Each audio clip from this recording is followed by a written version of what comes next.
warahmatullahi wabarakatuh. Halo pemirsa, Kembali lagi di Etalase Indonesia. Dan tentunya pada etalase ini kita nggak hanya berdua nih, kita ditemani oleh dokter cantik. Ini ada siapa nih? Ada Dokter Pinky. Selamat Ada datang. Dokter Pinky. Selamat Selamat datang, datang, dok. iya.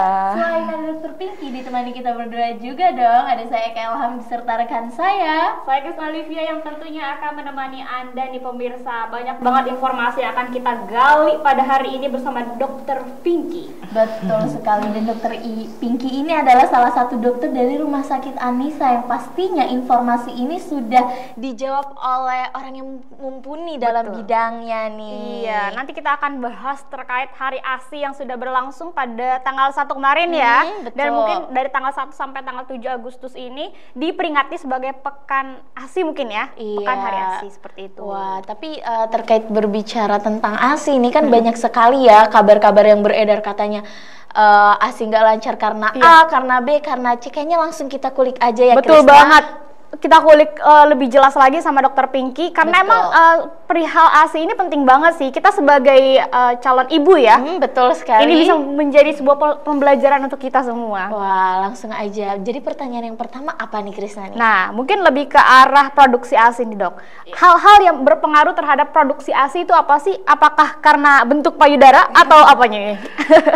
Kalau dari bentuk payudara ya, bentuk payudara itu tidak 100% mempengaruhi produksi ASI. Jadi mau payudaranya kecil atau besar, itu tidak mempengaruhi produksi ASI gitu. Jadi bagi ibu-ibu atau moms yang di rumah tetap percaya diri untuk menyusui, karena ASI sendiri itu tergantung dari kelenjarnya ASI sendiri gitu. Jadi semakin bayi semakin menyusui itu semakin banyak ASI yang keluar begitu. Jadi tidak mempengaruhi dari jumlah, maksudnya tidak mempengaruhi dari bentuk payudaranya sendiri, seperti itu. Wah, berarti mau itu besar atau kecil itu tidak berpengaruh ya terhadap produksi ASI itu pemirsa. Tetap percaya diri tuh sebagai wanita.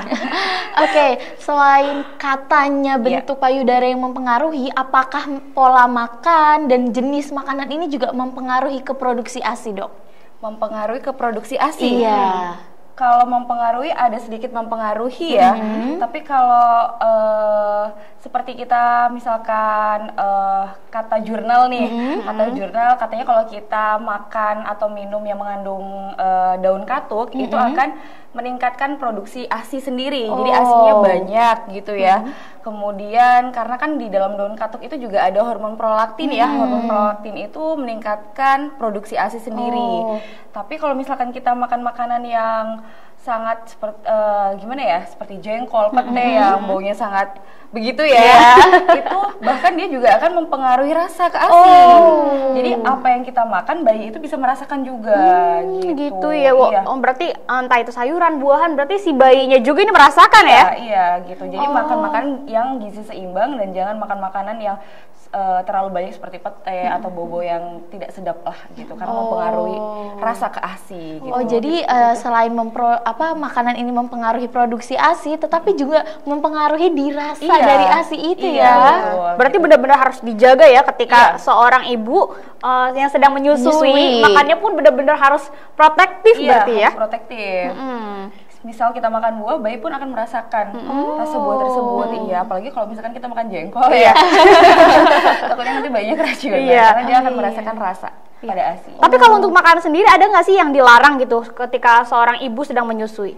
Kalau makanan sendiri dilarang, mungkin makanan-makanannya yang mengandung banyak alkohol kali ya, itu harus dibatasi gitu, jangan terlalu banyak ya, gitu. Ya, tapi ini aku by the way nih, aku ini termasuk golongan anak-anak yang ketika waktu bayinya ini susu formula, ya kan? Berarti ini apakah di seluruh wanita ini nggak semuanya bisa memproduksi ASI secara cukup untuk anaknya? Itu tergantung sih ya, tergantung gimana cara kita menyusui pertama kali.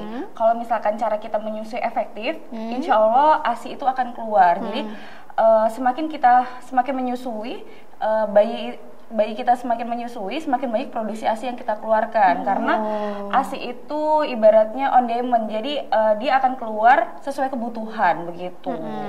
Berarti ketika kita sedang menyusui, Dok, apabila bayinya ini sering mengkonsumsi ASI, Iya. itu akan ASI kita akan lebih banyak Iya, berproduksi begitu. ya. Iya. Oh, jadi mempengaruhi juga nih. Iya. Tapi Dok, kan ada aja ya ketika ibu-ibu sedang menyusui itu kan mempengaruhi ke imun tubuh. Iya. Nah, apakah ketika sakit itu ibu menyusui tidak boleh menyusui, Dok? Kalau ketika sakit itu tergantung ya, sakitnya apa dulu gitu. Oh, Kalau iya. misalkan batuk, pilek gitu, itu boleh menyusui gitu. Atau kalau misalkan ibunya tidak percaya diri, boleh menggunakan masker gitu ya, atau pakai ASI perah yang tidak langsung ke ibunya Oh, ya, iya. begitu. Tapi kalau misalkan kondisi sakit seperti ibunya memiliki HIV atau terdapat kelainan kulit di daerah payudara, itu di stop dulu begitu. Karena agak mengerikan Iya, ya untuk si begitu. bayinya. Aku mendengar cerita dari mamaku ketika waktu aku bayi dulu. Iya. Mamaku tuh dulu pernah menyusui aku 1 bulan gitu ya. Setelah minum obat, terus ASINya tuh stop. Langsung aku jadi beralih ke formula. Apakah benar ketika seorang ibu yang menyusui ataupun memberikan ASI, kalau minum obat tuh itu nggak boleh memberikan ASI kepada anaknya atau bagaimana? Oh iya, jadi ada beberapa obat yang obat itu akan diekskresikan melalui payudara dan disalurkan melalui ASI ya. Jadi kalau misalkan sedang sakit, konsultasi ke dokter, bilang ke dokternya kalau ibunya sedang menyusui, nanti akan dipilihkan obat-obat yang aman buat ibu menyusui gitu. Karena ada beberapa obat yang dia itu akan diekskresikan melalui ASI gitu. Berarti benar ada beberapa obat yang Iya. mungkin bisa bikin ASINya tuh stop. Bukan bikin ASINya stop, bahaya bagi janinnya. Bahaya bagi janin. Iya, Oh, gitu. Oke. Jadi selain ketika hamil, ketika menyusui juga Juga, sangat iya. rentan ya, Dok? Iya. Bahkan sampai ada juga yang katanya pakai skincare itu juga. iya, itu benar Itu gimana, Gimana, Dok, Dok? pendapat Skincare dokter? saya kurang tahu ya. Oke. Ada jurnal yang mengatakan Karena kalau kan skincare. tidak, kalau dipikir-pikir juga tidak Iya. berpengaruh ya, Iya. Dok ya. Bahkan ada yang katanya takut pakai skincare karena lagi menyusui. Itu mungkin kaitannya dengan moodnya ibunya. Oh, iya. bisa ya. Bisa. Oke, Dok, tadi jenis makanan sudah dijelaskan oleh dokter bahwa mempengaruhi ke produksi ASI. Tapi kalau selain daun katuk, apakah susu ini juga bisa mempengaruhi produksi ASI yang lebih banyak, Dok? Kalau susu sapi ya. Iya. Susu sapi atau susu kedelai atau almond mungkin ya. Itu mungkin kandungan nutrisinya yang sangat tinggi saja gitu ya. Oh. Tapi kalau berdasarkan jurnal yang pernah saya baca sih lebih rekomendasi daun katuk ya. Karena di dalam daun katuk itu ada hormon prolaktin. Hormon prolaktin itu untuk melancarkan pengeluaran ASI dan meningkatkan ASINya sendiri gitu. Dan kalau pada ibu-ibu itu alangkah baiknya lebih baik menyusui malam atau perah ASI itu pada malam hari, karena pada malam hari kandungan hormon prolaktinnya sangat tinggi-tingginya begitu. Oh, jadi ada Iya. waktu-waktunya juga Iya. ya, Dok ya. Biar terjadwal juga ya. Iya, kalau misalkan saat menstruasi pun itu hormon prolaktin malah bahkan menurun gitu. gitu. Iya, jadi kalau mungkin ibu-ibu yang menyusui anaknya udah usia 6 bulanan, itu kan ibunya udah mulai haid ya. Iya, betul. Alangkah baiknya kalau dia lagi perah ASI itu malam hari gitu. Jadi waktu saat menstruasi tidak khawatir, dia masih punya stok ASI di kulkasnya gitu. Oke. Iya. Jadi kita tahu ya bagaimana cara untuk mengantisipasinya. Iya, karena kandungannya nanti beda. ASI-nya akan lebih cair dan jernih. Kalau misalkan saat menstruasi. Iya. Gitu. Tapi untuk ASI yang tadi disimpan itu di lemari es mungkin ya, itu bisa bertahan berapa lama sih, Dok? ASI kalau misalkan freezer full ya, kalau freezer full itu 6 bulan, tapi kalau yang 2 pintu itu sekitar 3 bulanan. Serius? Bisa Iya, lama kayak gitu ya? Bisa lama. Oh. Walaupun ada perubahan warna lebih ke kuning itu tidak masalah. Oh, tidak ada masalah Iya. berarti ya. Aku pikir paling seminggu gitu. Tidak. Enggak ternyata ya. 6 bulan kalau freezer full ya. Gitu. Kalau kulkas 2 pintu kurang lebih 3 bulanan. Oh, berarti tanpa pengawet apapun Iya, itu ya, Dok ya? iya. Berarti, berarti lebih Luar sehat ya, biasa ya. luar biasa ya kekuatannya ya, lumayan lama. Iya. Oke, tapi untuk ibu-ibu yang menyusui nih, apakah bisa menurunkan berat badan nggak sih, Dok? Ketika Menurunkan menyusui? berat badan. Iya. Mungkin karena ibunya lelah ya, energinya banyak keluar iya, sehingga betul. bisa juga turun Iya. berat badan Oh, ya. gitu. Iya, karena ibunya lelah, energi banyak yang keluar ya. Tapi kalau saya pernah baca jurnal saat menyusui itu kerja kontraksi uterusnya itu lebih cepat. Jadi uterusnya itu lebih cepat mengecil gitu aja sih. Kalau untuk penurunan berat badan sih belum nemu ya. Mungkin karena kerja ibunya maksimal, Iya. energinya banyak keluar kali ya. Betul, Tapi kalau misalkan menyusui itu bisa sebagai KB, itu pernah saya baca di jurnal. Oh gitu, itu Iya. bagaimana kelanjutannya? Jadi kalau misalkan ibu yang sedang menyusui itu kalau misalkan saat usia 1 sampai 6 bulan itu sebagai KB alami gitu, tidak akan hamil. Oh iya. Iya, sebagai KB alami. 1 sampai 6 bulan? Iya. Gitu. Oh, jadi gitu. Jadi kita tahu ya.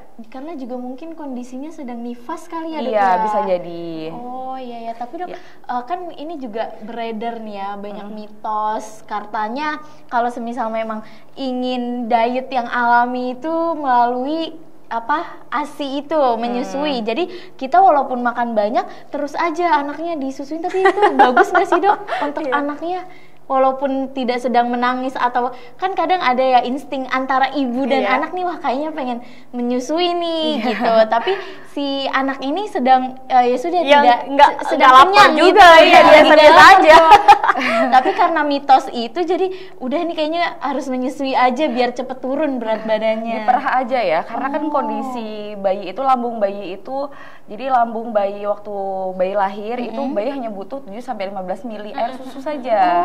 Iya, jadi kondisi bayi tergantung lambung bayinya gitu. Kalau misalkan ibunya merasa begitu ya ASI-nya diperah saja gitu, dipompa saja. Jadi ada stok juga lah ya. Karena bayi itu lambungnya sangat terbatas, sangat kecil sekali. Iya sih, agak mengerikan juga nih kalau misalkan terus dikasih makan ya kan, malah jadi mengerikan. Iya. Mungkin bayi nangis bukan karena dia haus, mungkin karena dia tidak nyaman atau kepanasan atau pupuknya basah gitu. Ya. Makanya banyak pada ibu hamil yang baru lahir ya bayinya, itu dia merasa kayak anak saya nangis terus gitu ya, ASI saya kurang gitu. Jangan khawatir ya Mom, karena lambung bayi itu sangat kecil gitu. Produksi ASI kita tuh udah diatur oleh Allah Subhanahu wa Ta'ala ya. Sesuai dengan takarannya mereka. Sesuai dengan takarannya. Iya, begitu. Jadi jangan khawatir, langsung pindah ke susu formula begitu, karena lambung bayi itu ada batasannya. Mungkin dia nangis karena dia tidak nyaman atau kepanasan atau popoknya sedang basah gitu ya Mams. Jangan langsung beralih ke susu formula, harus ASI eksklusif ya. Tapi itu untuk batasan itu 6 bulan berarti ya, minimal banget 6 bulan. Minimal 6 bulan harus ASI eksklusif gitu. Setelah itu misalkan sampai 2 tahun boleh. Disarankan sampai 2 tahun, tapi hanya 30% ya ASI. ASI itu hanya 30%, 70%-nya harus makanan pendamping ASI gitu. Oh, MPASI. Iya, jangan ASI terus karena kalau udah lebih dari 6 bulan anak-anak atau balita itu harus makan pendamping ASI. 70% ya, 30% boleh ASI. Gitu. Tapi untuk anak-anak balita nih Dok, atau yang lagi di fase ASI, itu kalau misalkan sedang diare, apakah ini nggak boleh?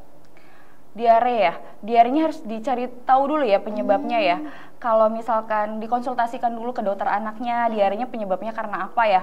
Apakah karena infeksi bakteri, infeksi virus, atau karena dari laktulosanya yang belum terbentuk sempurna gitu ya. Jadi ada beberapa bayi yang laktulosanya itu belum terbentuk sempurna sehingga dia bisa menyebabkan diare. Nah, itu baru boleh diganti dengan susu yang kadar laktulosanya sangat rendah gitu. Jadi harus dicari tahu dulu penyebab diarenya. Oh, berarti nggak semua diare itu harus stop ASI? Iya, tidak. Bahkan kalau misalkan saat diare penyebabnya bakteri atau virus, itu nggak apa-apa kita beri ASI. Cara untuk tahunya nih gimana nih? Konsultasikan ke dokter anak. Gitu. Kalau semisal sudah diketahui ternyata laktulosanya yang belum terbentuk, itu buat pengganti ASI-nya berarti susu apa, Dok? Susu formula yang kadar laktulosanya rendah. Ada susu khusus. Jadi gitu. Bukan kan ada yang susu kedelai. Nah iya, seperti susu kedelai. Iya. Karena kebetulan dulu emang adik Eka itu Dok beli adik Eka tuh sakit sampai beberapa bulan, diminumin ASI alergi. Iya benar. Berpindah ke susu kedelai. Iya. Gitu. Oh jadi karena laktulosanya. Iya belum terbentuk sempurna gitu. Wah, ini mungkin pertanyaan terakhir dokter. Dokter berikan saran kepada pemirsa di rumah, apalagi untuk ibu-ibu yang sedang menyusui, bagaimana sebaiknya memberikan ASI kepada anak-anaknya. Iya, jadi tipsnya ya Mom, harus percaya diri gitu ya. Pertama harus percaya diri, makan makanan yang gizi seimbang dan sehat, karena makan makanan juga sangat berpengaruh terhadap produksi ASI. Kemudian jangan stres ya, Mam, harus selalu bahagia. Karena kalau misalkan kita stres juga akan mempengaruhi produksi ASINya bisa sedikit ya, karena kita merasa tidak bahagia gitu. Kalau bisa, kalau mau perah susu ASI itu di malam hari, karena pada malam hari kandungan hormon prolaktinnya sangat tinggi begitu. Harus ASI eksklusif sampai 6 bulan atau sampai 2 tahun, tapi 30% ya, kalau 2 tahun ya 30% ASINya, 70% harus MPASI gitu ya.